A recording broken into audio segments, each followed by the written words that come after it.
नमस्कार, नई उम्मीदें, नए सपने और एक और नई शुरुआत के साथ लेकर आए हैं हम आपका पसंदीदा शो नया सवेरा। मैं हूं कृतिका और मेरे साथ है मेरी सहयोगी संध्या। सुप्रभात कृतिका, और नया सवेरा के हमारे सभी दर्शकों को भी सुप्रभात। तो नया सवेरा में हम बात करेंगे रांची के छात्र आंदोलन से जुड़ी हुई तमाम खबरों की और नए भारत की भी, आत्मनिर्भर भारत की भी, और एक दिन एक उत्सव में आपको दिखाएंगे विशेष संस्कृति। होगी खेल और तकनीक की बात, तो आइए शुरुआत करते हैं नया सवेरा की प्रमुख सुर्खियों के साथ।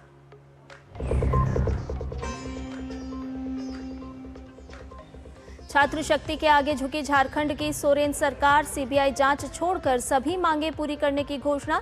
लेकिन छात्रों ने कहा गारंटी चाहिए, वादा नहीं। संघर्ष अभी जारी।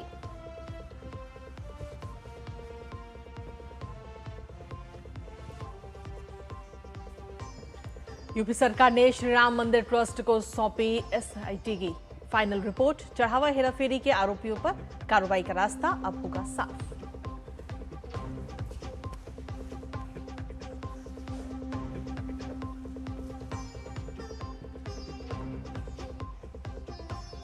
भारतीय चुनाव प्रणाली के फैन हुए अमेरिकी राष्ट्रपति ट्रंप, अमेरिका में भी मतदाता पहचान संबंधी नियमों को सख्त करने पर दिया जोर।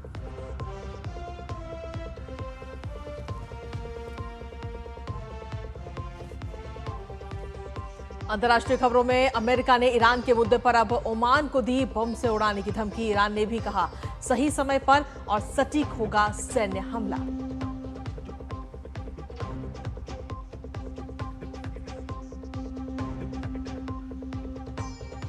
और गोल्फ टेस्ट में भारत ने कसा शिकंजा, पहली पारी के आधार पर श्रीलंका पर बनाई 178 रन की बढ़त।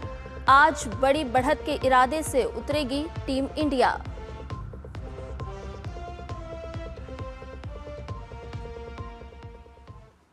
तो ये थी प्रमुख सुर्खियां और अब खबरों में बात विस्तार से, जहां 25 जुलाई से रांची में चल रहे छात्र आंदोलन को बीते कल 17 अगस्त को नया मोड़ ले लिया। और जब सरकार के साथ प्रदर्शनकारी छात्र बातचीत की टेबल पर बैठे, आंदोलन के 24वें दिन झारखंड सरकार की ओर से सारी मांगे मान ली गई, जिसके बाद छात्र खुशी से झूम उठे। रांची के जयपाल सिंह मुंडा स्टेडियम में जश्न का माहौल देखा गया। वहीं देवेंद्र नाथ महतो समेत बाकी अनशन पर बैठे छात्रों ने पानी और जूस पीकर अपनी भूख हड़ताल खत्म की है।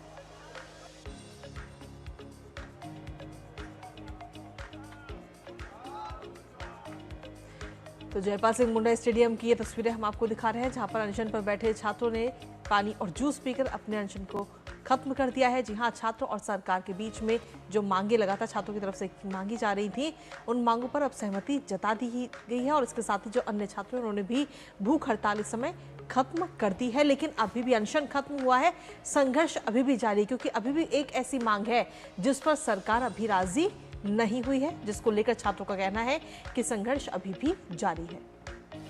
तो छात्रों ने दूसरी तरफ साफ कर दिया है कि संघर्ष अभी भी जारी रहेगा। अभी भी संघर्ष हमारा जारी है। 16 दिनों तक भूख हड़ताल कर रहे देवेंद्र नाथ महतो ने सरकार के ऐलान के बाद अनशन तो तोड़ दिया, लेकिन उनकी बातों से स्पष्ट हो रहा है कि सोरेन सरकार की चुनौती अभी खत्म नहीं हुई है। महतो ने साफ कर दिया है कि उन्हें गारंटी वाला सिस्टम चाहिए, ऐसी गारंटी जिसके बाद ये तय हो सके कि भविष्य में पेपर लीक कभी भी ना हो और ये लड़ाई अंतिम हो। तो बिल्कुल अब छात्रों की तरफ से अभी भी ये बात कही जा रही है कि जो उनकी मांगे हैं वो पूरी नहीं हुई है। लेकिन हालांकि जो परीक्षा रद्द करने वाली मांग थी, उस मांग को फिलहाल सरकार की तरफ से मान लिया गया है। सरकार ने उस मांग को स्वीकार कर दिया है, जिसके बाद में बीते कल की तस्वीरें हमने आपको दिखाई। हालांकि छात्र नेता की तरफ से ये बात कही गई है कि अभी भी जो उनका संघर्ष है वो जारी है और अब सिर्फ वादा नहीं चाहिए, अब पूरा भरोसा चाहिए कि आगे ऐसी परिस्थितियां दोबारा से नहीं बनेंगी। दरअसल आपको बता दें कि रांची में मौजूदा एजुकेशन सिस्टम की अगर हम बात करें और परीक्षाओं में हुई जो गड़बड़ियां हुई हैं, उनके खिलाफ प्रदर्शन कर रहे छात्रों के कई सारे पॉइंट्स हैं, जिसमें पहला और सबसे प्रमुख पॉइंट है सीबीआई जांच। तो आपको बता दें कि गारंटी वाले सिस्टम की मांग अभी भी छात्र नेताओं की तरफ से की जा रही है और छात्र नेताओं ने स्पष्ट कर दिया है कि मांगे भले ही मान ली गई हों, लेकिन जो प्रमुख मांग है वो अभी भी बाकी है और चिंता भविष्य को लेकर के भी है। तो भविष्य की चिंताओं को लेकर के संघर्ष हमारा हमेशा जारी रहेगा, तब तक जारी रहेगा जब तक सोरेन सरकार हमें कोई ऐसा बात नहीं कह देती, ऐसा कोई निर्णय नहीं हमारे छात्रों के पक्ष में ले लेती जिससे भविष्य में गड़बड़ियों की संभावनाएं बिल्कुल ही खत्म हो जाए। भ्रष्ट सिस्टम को जड़ तक खत्म करने के लिए हम लोग और इस जांच को सपोर्ट करेंगे और अभी रिफॉर्म का जो अभी प्रोसेस है हम लोग उसके लिए अपना संघर्ष को जारी रखेंगे। अभी हम ऑफिशियल नोटिस का इंतजार में हैं। हम क्या करें कि हम सीबीआई जांच, सीआईडी जांच रद्द बहुत देखा है अपना जीवन में। मेरा कहना है कि हमको ऐसा सिस्टम चाहिए जिसमें सरकार हमको गारंटी दे कि फ्यूचर में कभी और दोबारा पेपर लीक ना हो। दरअसल रांची में मौजूदा एजुकेशन सिस्टम और परीक्षाओं में हुई गड़बड़ियों के खिलाफ प्रदर्शन कर रहे छात्रों के कई सारे पॉइंट्स, जिसमें पहला और सबसे प्रमुख है सीबीआई जांच, जहां सोरेन सरकार परीक्षाओं में तमाम गड़बड़ियों की जांच सीआईडी से करा रही है, लेकिन छात्र चाहते हैं कि इस पूरे मामले की जांच सीबीआई से कराई जाए। तो छात्रों की मांग है, छात्र अपनी मांग पर अभी भी डटे हुए हैं, अड़े हुए हैं। अनशन हालांकि खत्म हो चुका है, लेकिन संघर्ष लगातार जारी है।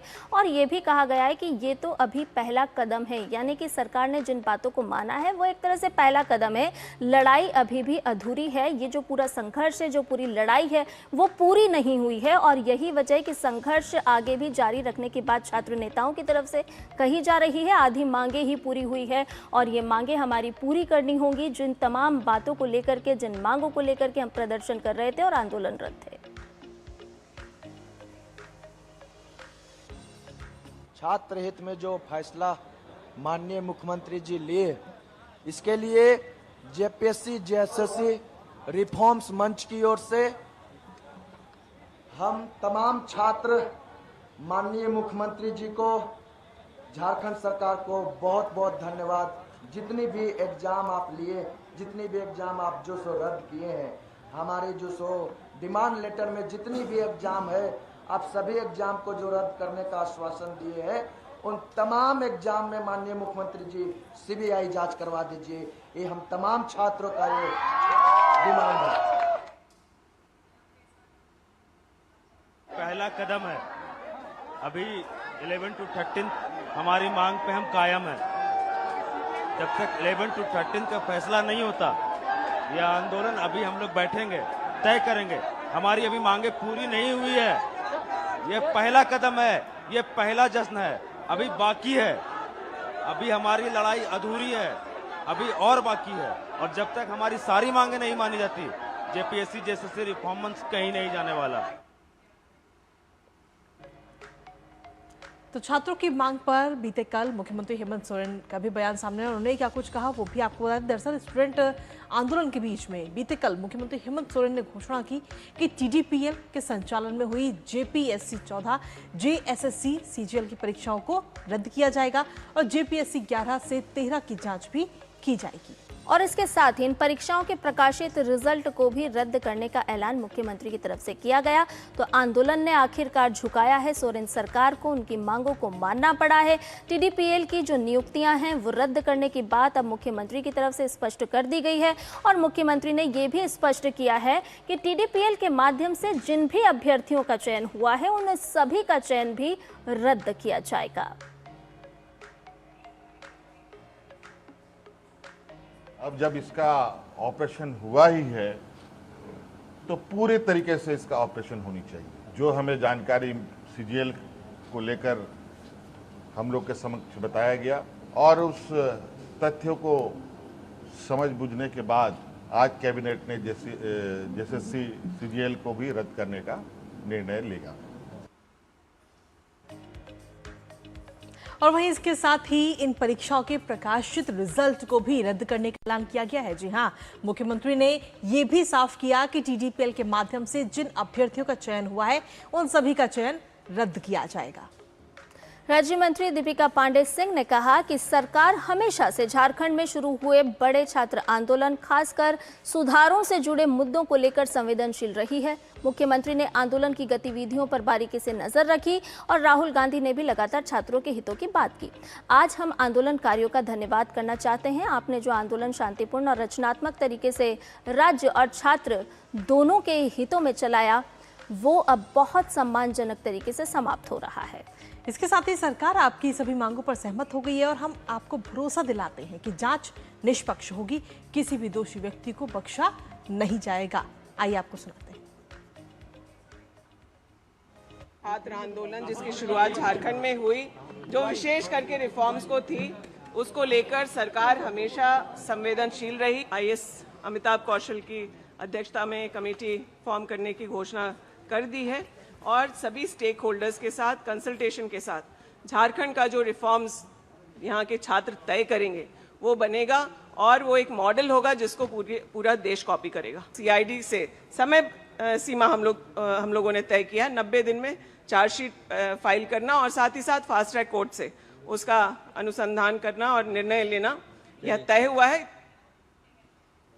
जेएसएससी, सीजीएल परीक्षा और टीडीपीएल द्वारा आयोजित सभी परीक्षाओं को रद्द करने की मुख्यमंत्री की घोषणा के बाद छात्र नेता देवेंद्र नाथ महतो ने एक्टिविस्ट सोनम वांगचुक से बातचीत की। इस दौरान महतो ने कहा कि आपसे प्रेरणा और मार्गदर्शन पाकर ही हमने ये लड़ाई लड़ी है।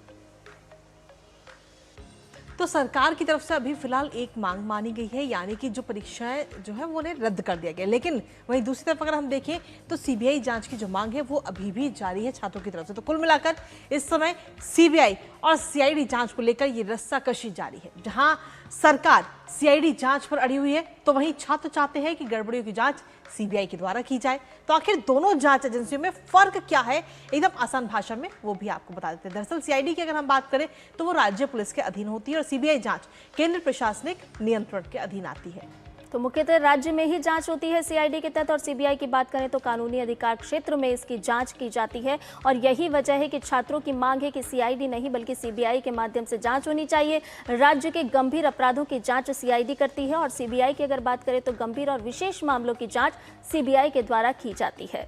और भी ताज़ा अपडेट ले लेते हैं रांची से ही। जयपाल सिंह मुंडा स्टेडियम से हमारे संवाददाता दिवाकर कुमार हमारे साथ जुड़ गए हैं। दिवाकर, सबसे पहले तो आज इस स्टेडियम का नज़ारा ही दिखाइए, क्योंकि लगातार हम देख रहे थे कि बीते कल 24 दिन हो चुके हैं इस प्रदर्शन और आंदोलन के, लगातार आप तस्वीरें दिखा रहे थे, लेकिन आज किस तरह का नज़ारा यहाँ देखने को मिल रहा है? घुस जाऊंगा, कोई दिक्कत नहीं।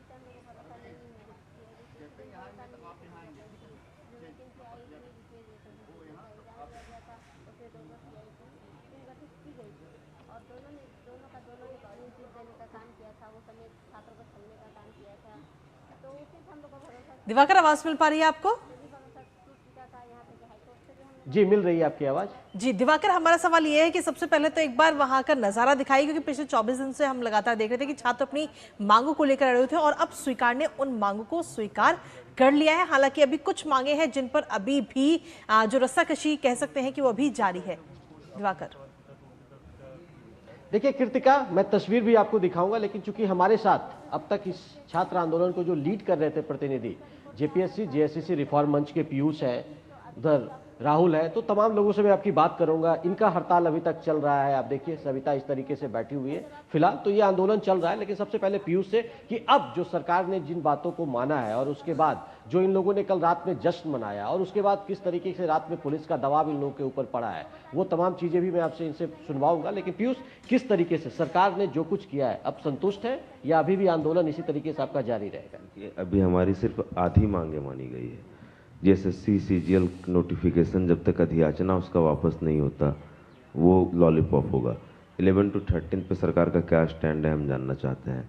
एफएसओ सीडीयू पे सरकार के क्या स्टैंड है हम जानना चाहते हैं। एज कट ऑफ को लेकर के सरकार का क्या स्टैंड है हम जानना चाहते हैं। सीबीआई जांच पे हम अड़ी हैं। तो अभी तो हमारी आधी मांगे पूरी हुई है। कल हमने जीत का जश्न सिर्फ एक कदम रखा था, अभी आधी लड़ाई हमारी बाकी है। और जब तक इन सारी चीज़ों पर सरकार का स्टैंड क्लियर नहीं हो जाता, चाहे अधियाचना वापस को लेकर के हो, 11 to 13 को हो, सीडीपीओ हो, एफएसओ हो या एज कट ऑफ हो, आंदोलन अनवरत जारी रहेगा।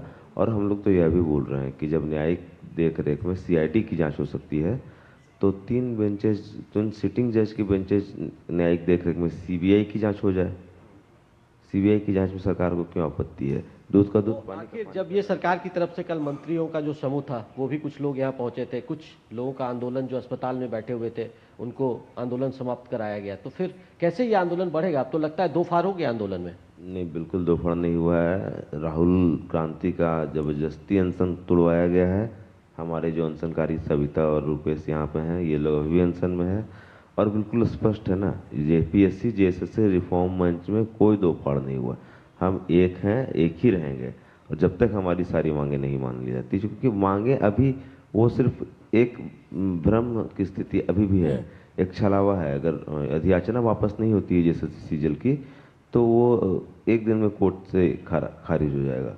तो हम वो लॉलीपॉप नहीं चाहते हैं। अच्छा, तो वो लॉलीपॉप से अभी तक छात्र संतुष्ट नहीं। एक चीज और लगातार कि जो अभ्यर्थी इन पिछले 5-6 वर्षों में सक्सेस हुए थे, वो नौकरी कर रहे हैं, अब वो प्रोजेक्ट भवन पे हड़ताल करने बैठ गए, तो फिर अब तो लग रहा है ना कि छात्रों वर्सेस छात्रों की लड़ाई हो जाएगी। अब जो योग्य हैं वो फिर से जॉब ले लेंगे, उनको डरने की आवश्यकता नहीं है। अब वो 30 लाख 40 लाख वालों पे मैं विशेष कमेंट नहीं करना चाहता।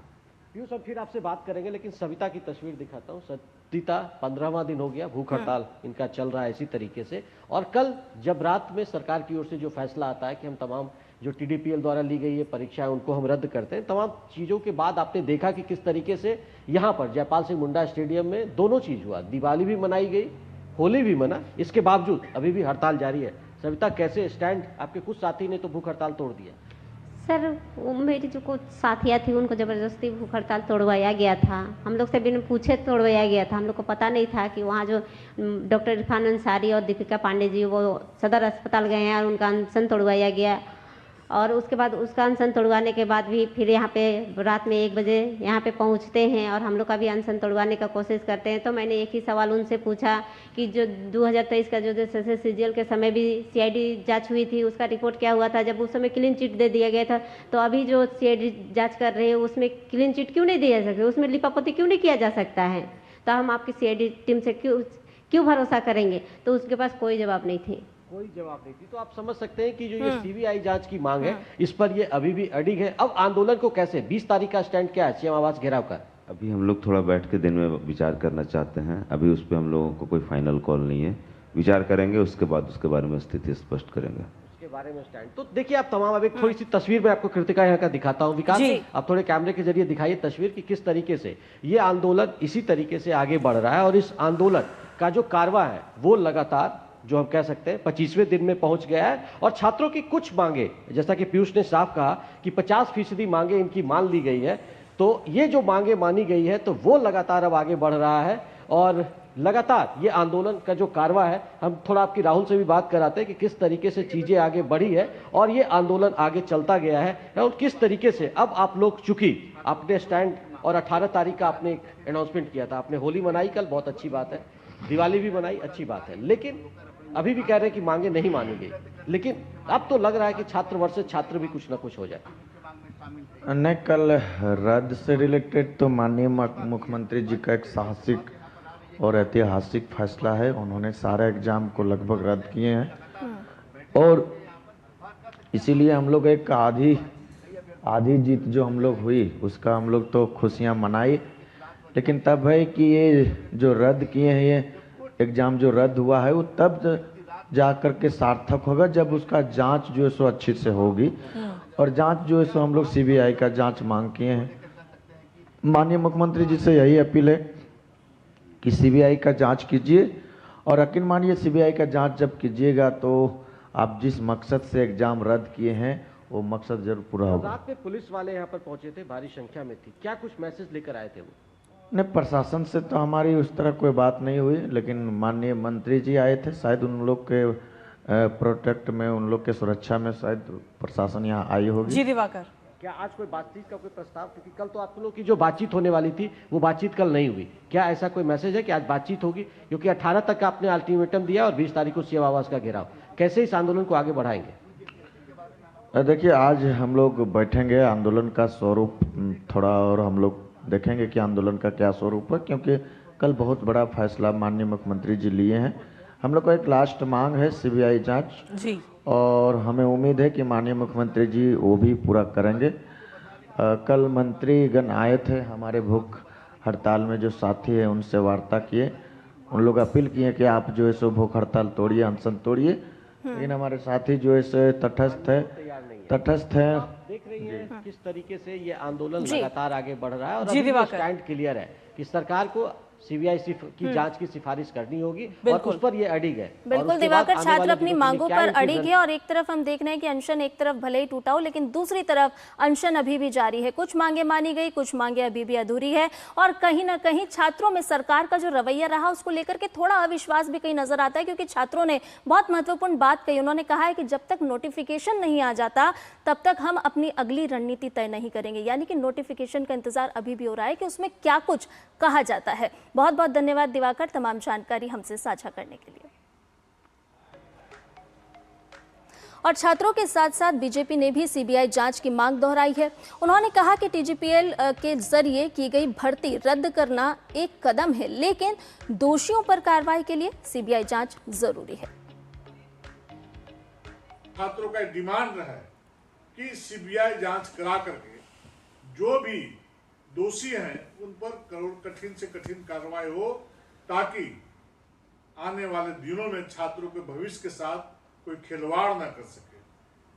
मैं छात्रों के आंदोलन के साथ खड़ा हूं, पूरी पार्टी खड़ी है। मैं शुरू से बोला हूं कि हमारे छात्रों के साथ भारतीय जनता पार्टी का एक एक कार्यकर्ता नैतिक रूप से समर्थन देने का काम करेगा और आगे भी जिस प्रकार से माननीय मुख्यमंत्री जी, उनके माननीय मंत्रीगण जिस प्रकार से डरे और सहमे हुए हैं और उनके अधीन कार्य करने वाले जो पदाधिकारी, जो भ्रष्ट पदाधिकारी हैं, जो ऐसे कार्यों को अंजाम देने का काम किया है, वैसे भ्रष्टाचारी पदाधिकारी भी सीबीआई जांच होने से वो जांच के दायरे में आएंगे और वो जेल जाने का काम करेंगे।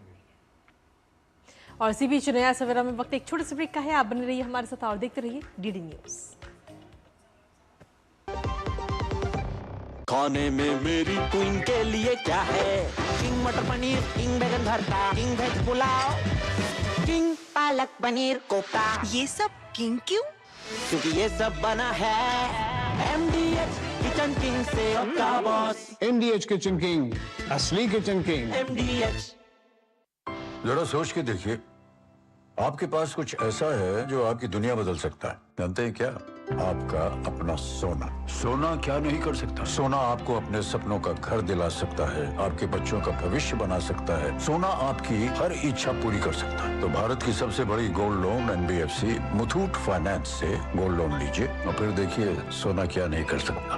मुथूट फाइनेंस, जहाँ विश्वास ही परंपरा है। कॉल कीजिए 1-800-313-1212। मेरी पसंद, मेरी पसंद, मेरी पसंद, मेरी पसंद, हमारी पसंद। हम सबकी पसंद। मजबूत देश का मजबूत सरिया हो गया स्टील। ब्रेक के बाद नया सवेरा में आपका एक बार फिर से स्वागत है। प्रधानमंत्री नरेंद्र मोदी ने इस बार स्वतंत्रता दिवस पर लाल किले की प्राचीर से सप्तधारा का मंत्र दिया। इसी मंत्र को आगे लेकर आज केंद्रीय मंत्री शिवराज सिंह चौहान अपने कृषि और ग्रामीण विकास मंत्रालय के अधिकारियों को सप्तधारा ऑफ शक्ति का संकल्प दिलाएंगे। जी हाँ, और इस दौरान विभागों के रोड मैप, लखपति दीदी योजना के विस्तार और किसानों ग्रामीणों के हित में महत्वपूर्ण निर्णय भी लिए जाएंगे। इस कार्यक्रम में प्रगतिशील किसान, लखपति दीदियां, कृषि क्षेत्र के निर्यातक एवं फूड प्रोसेसर्स भी इसमें शामिल होंगे। 3 करोड़ ग्रामीण महिलाओं को लखपति दीदी बनाया गया है, तो वहीं प्रधानमंत्री ने इसे 6 करोड़ तक करने का भी लक्ष्य दिया है। अयोध्या चढ़ावा प्रकरण में उत्तर प्रदेश के गृह विभाग ने आवश्यक कार्रवाई के साथ श्री राम जन्मभूमि तीर्थ क्षेत्र ट्रस्ट को SIT की फाइनल रिपोर्ट सौंप दी है। ये रिपोर्ट सुप्रीम कोर्ट के इस मामले में हस्तक्षेप से पहले बनी SIT ने तैयार कर शासन को सौंपी थी। SIT का गठन 13 जून को ट्रस्ट के अनुरोध पर राज्य सरकार ने किया था। लखनऊ के मंडलायुक्त विजय विश्वास पंत की अध्यक्षता में बनी इस 3 सदस्यीय SIT में IG रेंज किरण S और विशेष सचिव नील रतन कुमार को सदस्य बनाया गया था। SIT ने 23 जून को शासन को अपना प्रारंभिक प्रतिवेदन सौंपा था, जिसमें कई कठोर संतुतियां की गई थी और SIT की प्रारंभिक रिपोर्ट के आधार पर 25 जून को इस मामले में पहली FIR दर्ज की गई, जिसमें 8 नामजद और अन्य अज्ञात को भी आरोपी बनाया गया था। ट्रस्ट के सदस्य कृष्ण मोहन की लिखित शिकायत पर श्री राम जन्मभूमि थाने में दर्ज की गई इस FIR में अविनाश शुक्ला, अनुकल्प मिश्रा, लवकुश मिश्रा, मनीष कुमार यादव, करुणेश पांडे, रमाशंकर मिश्रा, सुभाष श्रीवास्तव, रामशंकर यादव उर्फ टिन्नू और को नामजद और साथ ही साथ अन्य अज्ञात व्यक्तियों को अभियुक्त बनाया गया।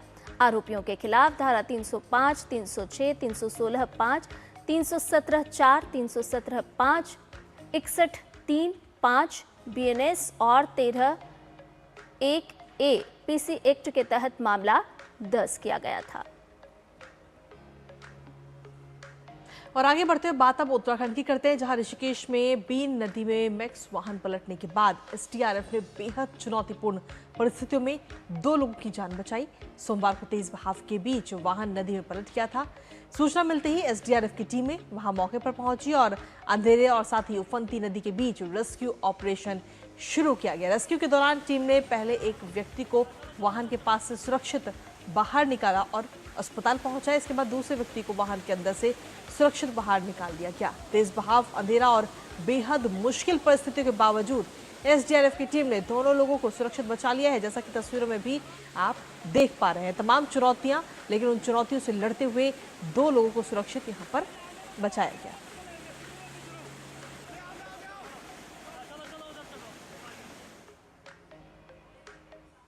हमें सूचना मिली लगभग 9:15 बजे के लगभग कि एक मैक्स बीन नदी में पलट गई और फिर नीचे चली गई। तो हमारी टीम तुरंत यहाँ पर पहुंची है और यहाँ पे देखा तो एक व्यक्ति इसमें ऊपर बैठा हुआ दिखाई दिया। कई प्रयासों के बाद हम उस व्यक्ति का रेस्क्यू कर गए और उसको भी हमारे द्वारा टीम द्वारा हॉस्पिटलाइज किया गया। इधर ओडिशा में लगातार हो रही भारी बारिश से उत्तर और तटीय इलाकों में बाढ़ की स्थिति गंभीर हो गई है। बालासोर, भद्रक, जजपुर, केंद्रपाड़ा और मयूरभंज समेत कई जिलों में सैकड़ों गांव पानी से घिर गए हैं। जाजपुर में इस साल चौथी बार बाढ़ का संकट है।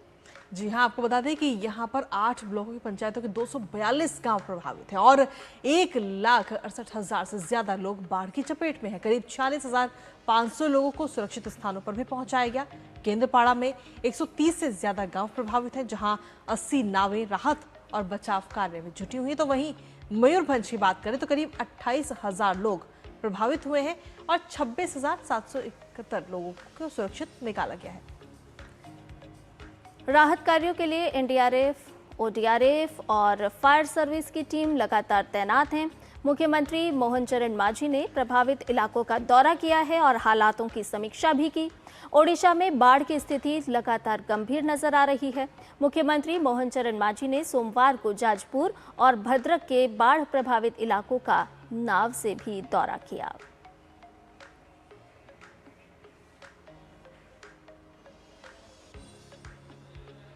और आगे बढ़ते हुए बात अब आंध्र प्रदेश की, जहां अंबेडकर कोनसीमा जिले में समुद्र में गए 8 मछुआरे इस समय लापता हैं।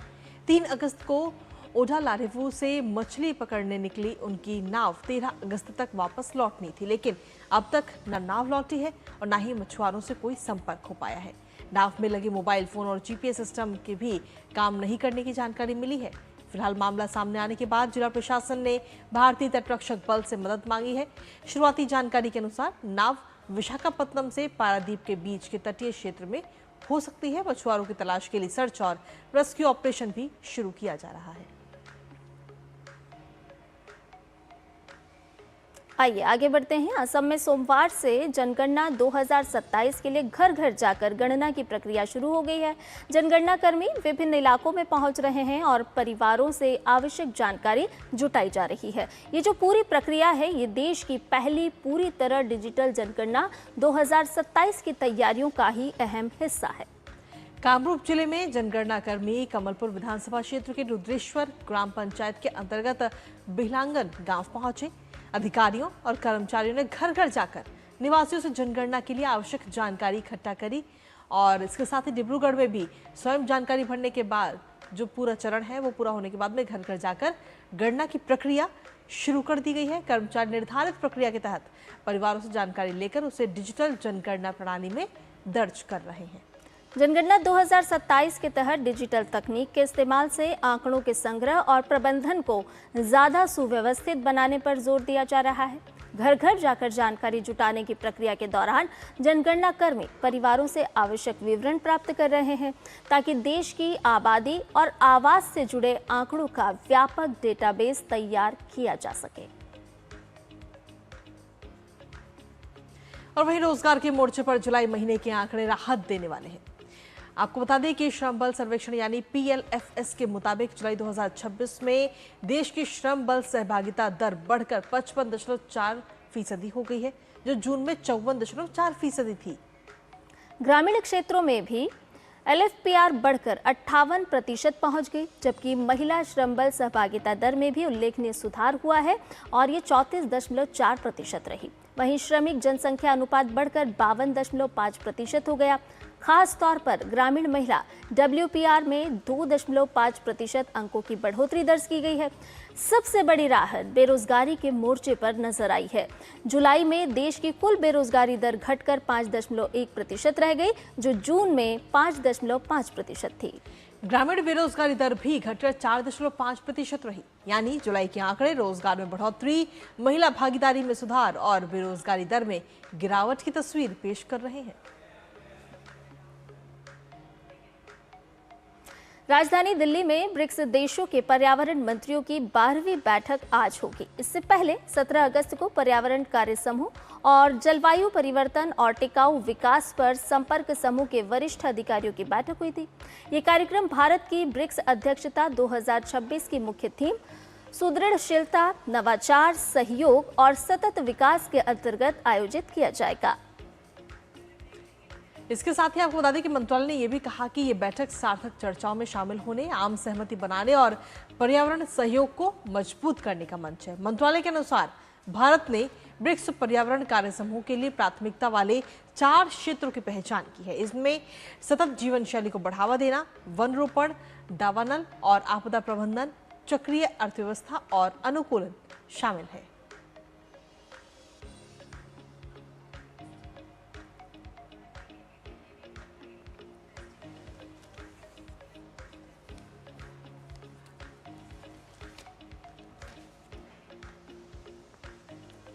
और चलिए खबरों में आगे बढ़ते हैं और अब रुक करते हैं हमारे खास सेगमेंट का। समाचार पत्रों में छपी प्रमुख और दिलचस्प खबरों को जानते हैं हमारे खास सेगमेंट प्रेस रिपोर्ट में। तो सबसे पहली और प्रमुख खबर है भारतीय नौसेना से जुड़ी। जी हां, भारतीय नौसेना की जो ताकत है वो और बढ़ती हुई नजर आएगी, जहां बेड़े में शामिल होंगे 2 MQ-9BC गार्डियन ड्रोन। जी हां, भारत ने अमेरिकी कंपनी के साथ में ये 1983 करोड़ रुपए का समझौता किया है, जिसमें भारतीय नौसेना पहले से ही 2 सी गार्डियन ड्रोन का इस्तेमाल इस समय कर रही है और अब ये संख्या और बढ़ने वाली है, जो कहीं ना कहीं भारतीय नौसेना को और मजबूती और ताकत देती हुई नजर आएगी।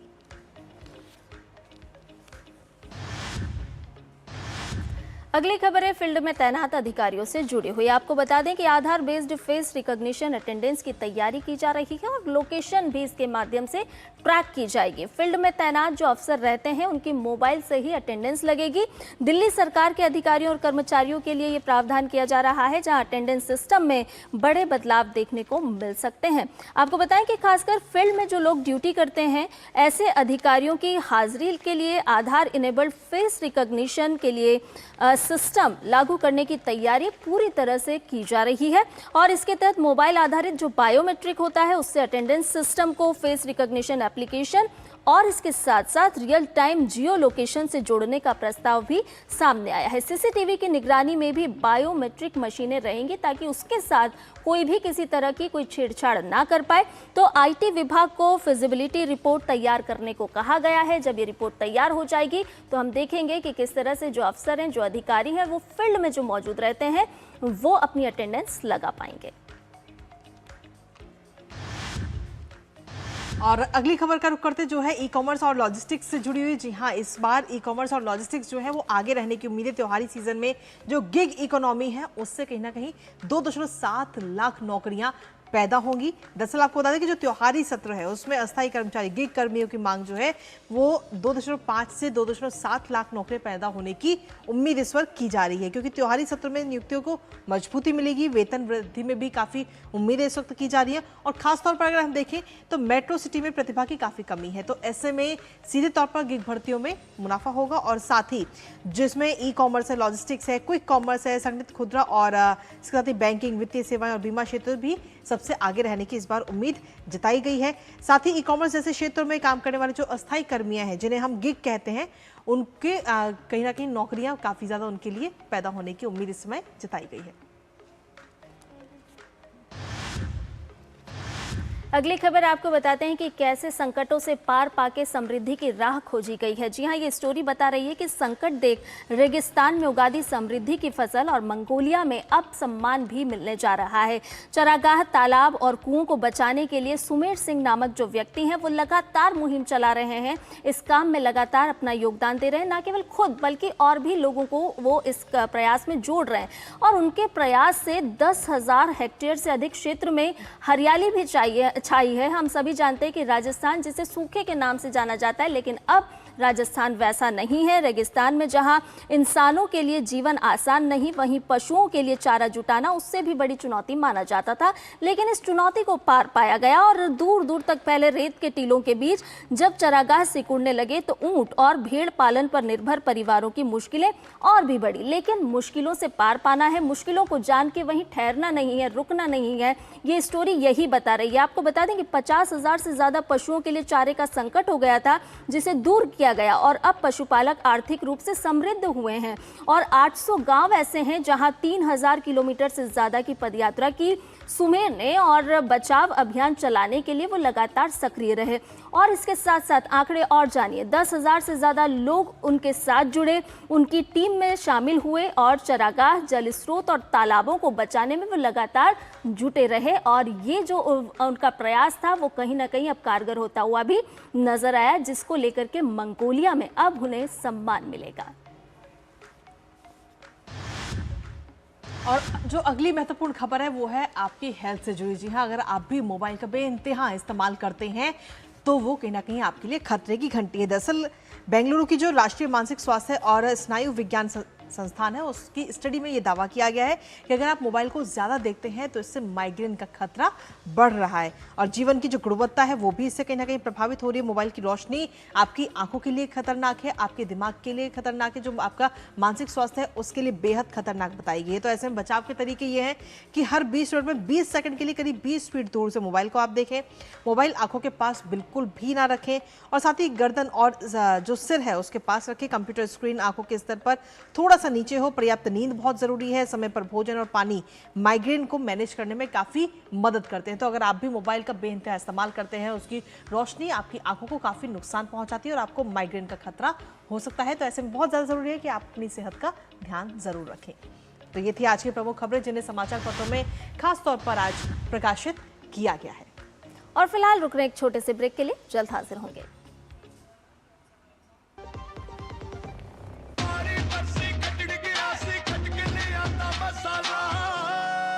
मसाला ओए, छोले दा या लोबिया दा, पंजाबी छोले दा या पिंडी चने दा। अब छोलिया हो या लोबिया, पंजाबी छोले या पिंडी चने, सब कुछ मजेदार बने। जब धरती चीर कर निकलता है लोहे का पत्थर और मिलता है मोंगिया के जोश से, फिर तपता है, पिघलता है और बनता है फौलाद। अब होता है सरिया सारी खूबियों के साथ। मोंगिया स्टील, मजबूत देश का मजबूत सरिया। एक बात समझ लीजिए, ना बीमारी दुनिया से कहीं जाने वाली है और ना ही हॉस्पिटल के खर्चे।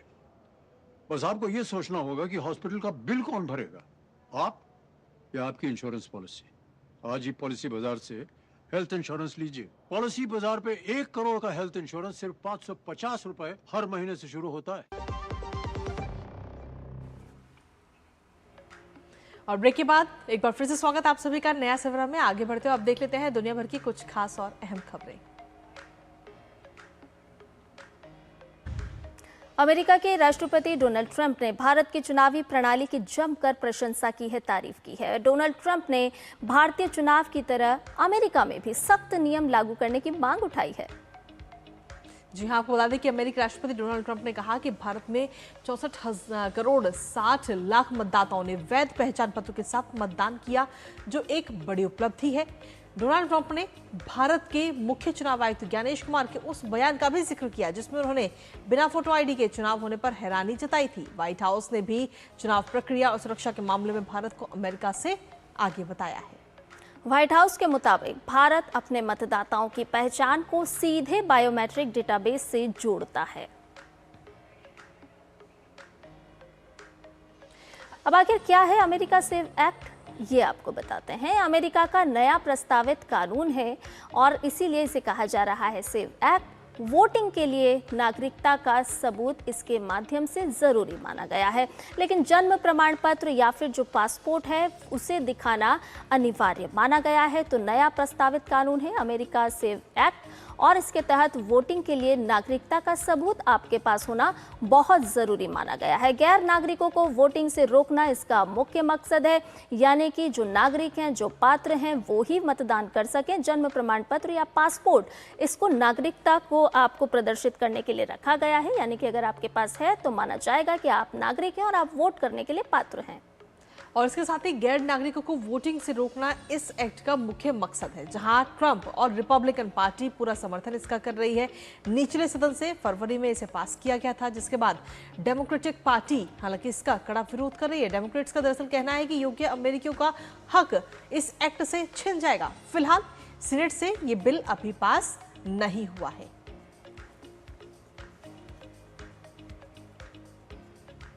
अमेरिकी राष्ट्रपति डोनाल्ड ट्रंप ने अब अमेरिका के ही सहयोगी ओमान पर बमबारी करने की धमकी दे डाली है। राष्ट्रपति ट्रंप ने कहा कि अगर ओमान स्ट्रेट ऑफ हॉर्मुज में अमेरिका ईरान टकराव में बाधा बना तो उस पर खतरनाक बमबारी की जाएगी। दरअसल सोमवार को ईरान के विदेश मंत्रालय के प्रवक्ता ने कहा कि ईरान और ओमान हॉर्मुज जलटमरू मध्य में समुद्री यातायात के लिए नए रास्ते के नक्शे पर सहमत हो गए हैं। इसी के साथ राष्ट्रपति ट्रंप ने ईरान के साथ अंतरिम डील पर आगे बढ़ने से भी इनकार कर दिया है। दो टूक लहजे में ट्रंप ने साफ कह दिया कि ईरान वैसी डील नहीं करेगा जैसी उन्हें चाहिए। उन्होंने ईरान को सरेंडर करने की भी सलाह दे डाली है। जून में हुई अंतरिम डील में सभी मोर्चों पर सैन्य कार्रवाई को तुरंत और हमेशा के लिए खत्म करने की बात कही गई थी, लेकिन ये डील जल्द ही टूट गई। और इसके साथ ही यूएस राष्ट्रपति ने ओमान पर भी बमबारी की बात कह डाली है। तो ईरान के साथ जिस तरह के रुख अपनाया जा रहा है, वहीं ओमान को लेकर के भी अब तीखी प्रतिक्रिया राष्ट्रपति डोनाल्ड ट्रंप ने दी है। वहीं दूसरी तरफ ईरान भी पीछे हटने के लिए तैयार नहीं है। ईरान का कहना है कि अगर कूटनीति विफल रहती है तो तेहरान अमेरिकी नौसैनिक नाकाबंदी को तोड़ने के लिए सही समय पर और सटीक सैन्य हमला करेगा, जिससे अब खाड़ी में मुश्किलें बढ़ती दिख रही हैं।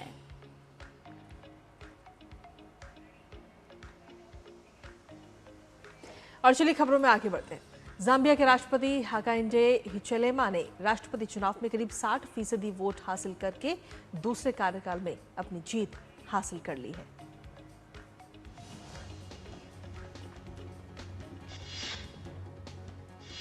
संयुक्त राष्ट्र ने दक्षिणी लेबनान में हिंसा बढ़ने पर जताई चिंता। इजरायली हमलों में कम से कम 11 लोगों की हुई मौत।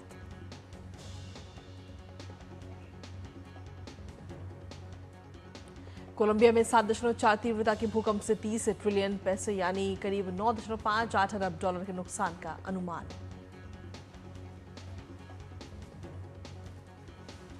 ग्रीस के सिफनोस द्वीप पर हेलीकॉप्टर दुर्घटना में पायलट समेत 3 लोगों की हुई मौत। दुर्घटना की वजह का अभी पता नहीं चल पाया है और मामले की जांच की जा रही है।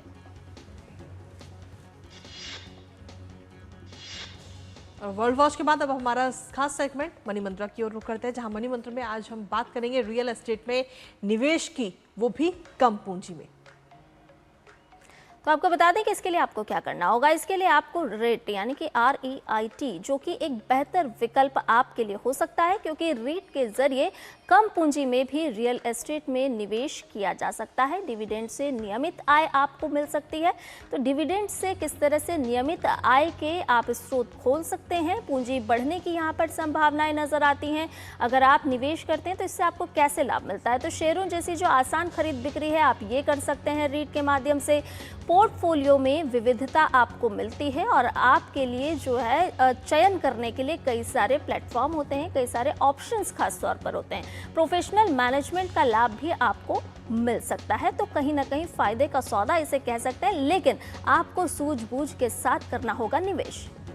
तो ऐसे में प्रॉपर्टी खरीदने से भी झंझट जो है वो काफ़ी कम होगा। रेट में अगर आप निवेश करते हैं तो उससे क्या कुछ लाभ है, किस तरीके से इसे फायदे का सौदा कहा जा रहा है, वो हम आपको बता रहे हैं। दरअसल इसमें संभालने और किराएदार देखने या फिर रखरखाव जैसी परेशानियों से आपको जूझना नहीं पड़ेगा।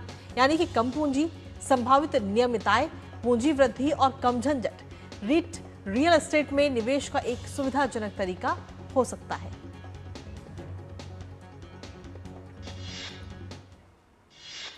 आइए आगे बढ़ते हैं और नई नई तकनीक से जुड़ी हुई खबरों पर नजर डाल लेते हैं हमारे विशेष सेगमेंट टेक टॉक में। दरअसल भारत अब सिर्फ इलेक्ट्रॉनिक उत्पादों की असेंबलिंग करने वाला देश नहीं है, बल्कि पूरी इलेक्ट्रॉनिक्स वैल्यू चेन को देश में विकसित करने की दिशा में तेजी के साथ आगे बढ़ रहा है। कंपोनेंट्स, कच्चे माल और मैन्युफैक्चरिंग मशीनरी के घरेलू उत्पादन पर जोर दिया जा रहा है। इस रिपोर्ट के जरिए आपको दिखाते हैं।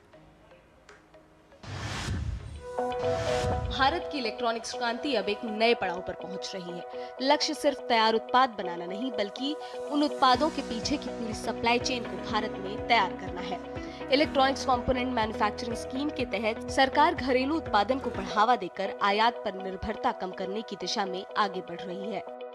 इस योजना के तहत अब तक 69,548 करोड़ रुपए के 106 प्रोजेक्ट्स को मंजूरी दी जा चुकी है। इनमें आज स्वीकृत किए गए 31 नए प्रोजेक्ट्स भी शामिल हैं। इन परियोजनाओं में फिल्टर, कॉइल, स्पीकर जैसे महत्वपूर्ण कंपोनेंट्स के साथ ही साथ एसिटिलीन ब्लैक और इलेक्ट्रोलाइट एडिटिव्स जैसी जरूरी मटेरियल का देश में उत्पादन भी शामिल है। इन प्रोजेक्ट से करीब 74,628 प्रत्यक्ष रोजगार पैदा होने का अनुमान है, जबकि प्रत्यक्ष और अप्रत्यक्ष रूप से लगभग 2.5 लाख रोजगार के अवसर बनने की संभावना है।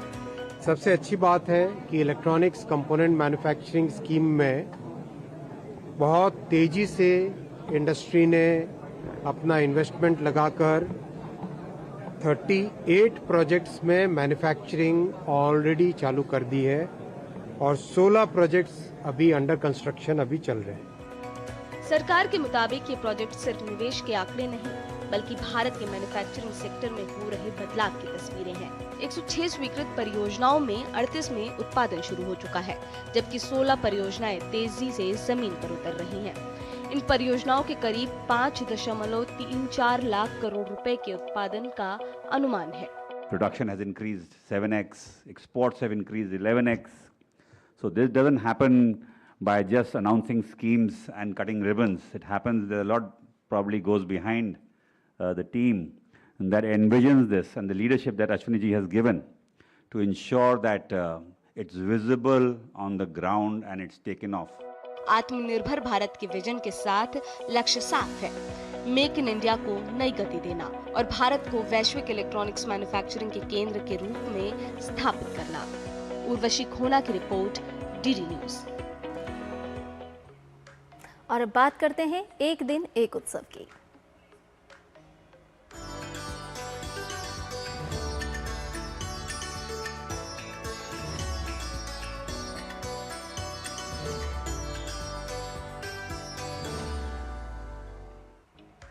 नागालैंड के सांगतम जनजाति का पारंपरिक हुनापुंगबी महोत्सव बच्चों को समर्पित विशेष पर्व होता है।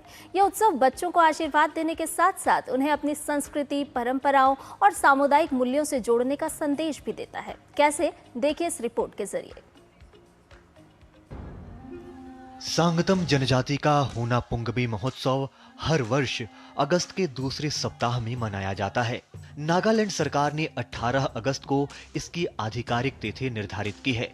ये विशेष रूप से बच्चों का पर्व है, जिसमें बच्चे अपने पिता और बुजुर्गों से आशीर्वाद प्राप्त करते हैं और अपने समृद्ध सांस्कृतिक विरासत को करीब से समझते हैं। 3 दिनों तक चलने वाले इस उत्सव का उद्देश्य नई पीढ़ी को समुदाय की परंपराओं और मूल्यों को समझने तथा उन्हें संरक्षित करने के लिए प्रेरित करना है। इस दौरान अच्छी फसल और समृद्धि की कामना के लिए प्राचीन धार्मिक अनुष्ठान किए जाते हैं। खेती से जुड़े कार्यों को कुछ समय के लिए रोककर पूरा समुदाय उत्सव में शामिल होता है। उत्सव के दौरान पारंपरिक खेल और सामुदायिक गतिविधियां लोगों के बीच मेलजोल और उल्लास का माहौल बनाती हैं। बच्चों और युवाओं की भागीदारी इस पर्व को खास बनाती है। बुजुर्गों से आशीर्वाद लेने और परंपराओं को अगली पीढ़ी तक पहुंचाने की भावना पूरे आयोजन में दिखाई देती है।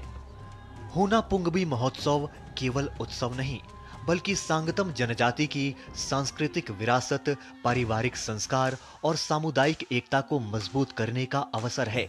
Bureau report, DD news. और चलिए नए खबर में आगे बढ़ते हुए अब देख लेते खबरें खेल जगत से, हमारे खास सेगमेंट स्पोर्ट्स ट्रैक में।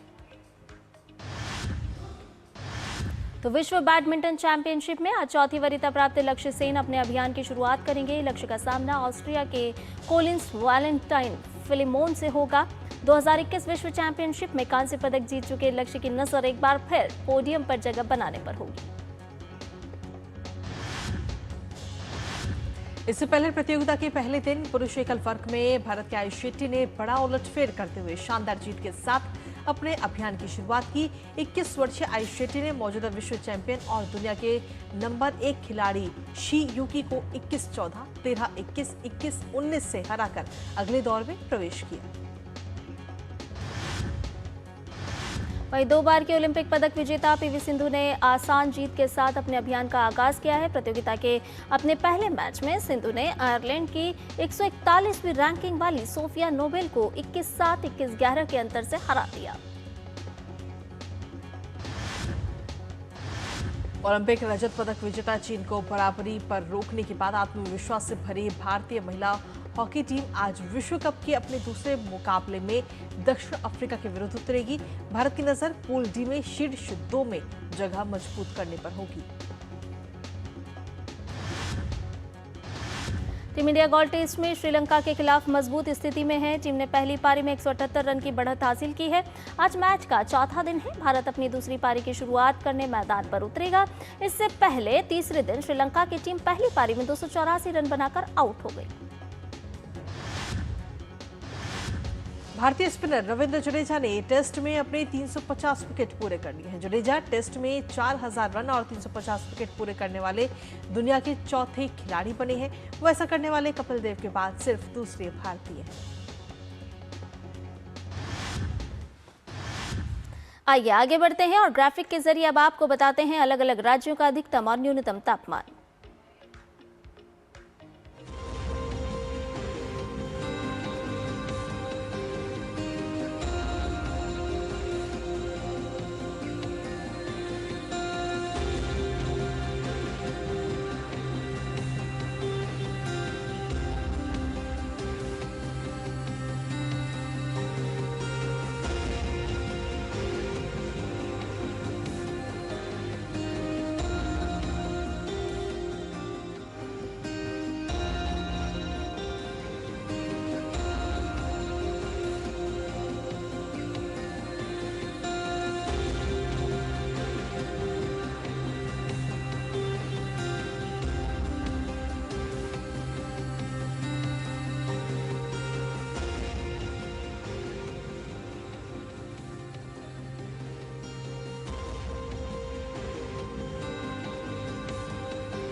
वक्त हो चुका है आपसे विदा लेने का, लेकिन जाने से पहले हर बार की तरह आज भी आपको दिखाएंगे कुछ खास और खूबसूरत झलकियां। तो आज की झलकियां कहां से है संध्या?